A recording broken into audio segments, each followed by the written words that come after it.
autre choix du soir.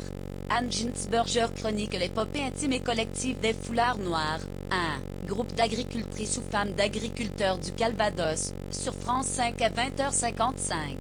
Documentaire sur France 5, à 20h55 comme nom et signe distinctif, elles ont choisi un foulard noir, en référence aux paysannes de jadis qui se coiffaient ainsi pour les travaux des champs et la traite.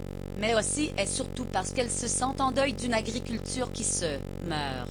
En 2016, près de 400 suicides étaient dénombrés, sans parler des faillites. On est en train de crever dans nos fermes, lâche avec une pointe de rage Stéphanie, en préambule, documentaire sensible et intimiste d'Anne Ginsberger. Un film sur lequel Catherine Deneuve, qui, en 2016, dédiait son prix Lumière aux agriculteurs, est venue prêter sa voix. Après la sidérurgie et le très remarqué La promesse des Floranges, 2014, la réalisatrice a choisi de porter son regard sur la crise qui touche aujourd'hui le monde agricole. Son parti pris est moins de décrire ses fondements et ses mécanismes que la manière dont celle-ci abîme les familles, faisant sien le discours des foulards noirs, leur volonté de briser le silence et les tabous, comme le résume Astrid, les hommes, ça parle pas d'intimité, mais de chiffres, alors qu'il y a un impact social. Les femmes vont exprimer cela et ainsi le grand public va mieux comprendre.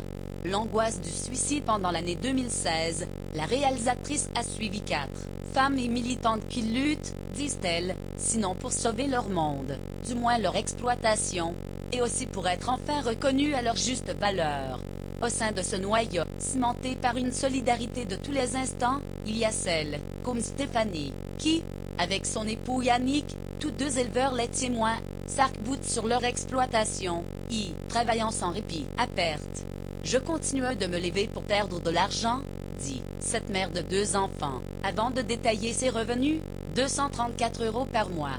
Avec ses Moël, Astrid, la stratège du groupe, gérant seul un troupeau de 50 charolaises et 250 hectares, ne dit pas autre chose. C'est quand même le seul métier où c'est pas nous qui décidons combien on vend notre marchandise. Tu ne peux pas t'investir autant et ne pas pouvoir te tirer un salaire. Aussi certaines, comme Ludivine, dont l'époux a dû vendre ses bêtes, ou Charlène, mariée à Vincent, éleveur criblé de dettes, et en attente depuis 2 ans des 40 000 € d'aide à la reconversion bio, ont été contraintes de chercher un emploi hors de la ferme. Quand elles ne partent pas battre le pavé pour tracter dans les villes du Calvados ou de Bretagne pour sensibiliser les commerçants et les consommateurs à leur cause, elles évoquent à me compter l'amertume de s'échiner en vain, la perte de l'estime de soi de leur mari qui nourrit l'angoisse du suicide, les moments de doute dans le couple, le gros coup à l'orgueil lorsqu'il faut demander l'aide des services sociaux ou encore la peur de ne transmettre à leurs enfants que des larmes et des dettes. Ainsi, passant du clair-obscur des fermes à la luminosité joyeuse de leur combat, Anne Ginsberger chronique avec sensibilité l'épopée intime et collective de ce chœur en révolte, les chants de la colère, d'Anne Ginsberger, fr.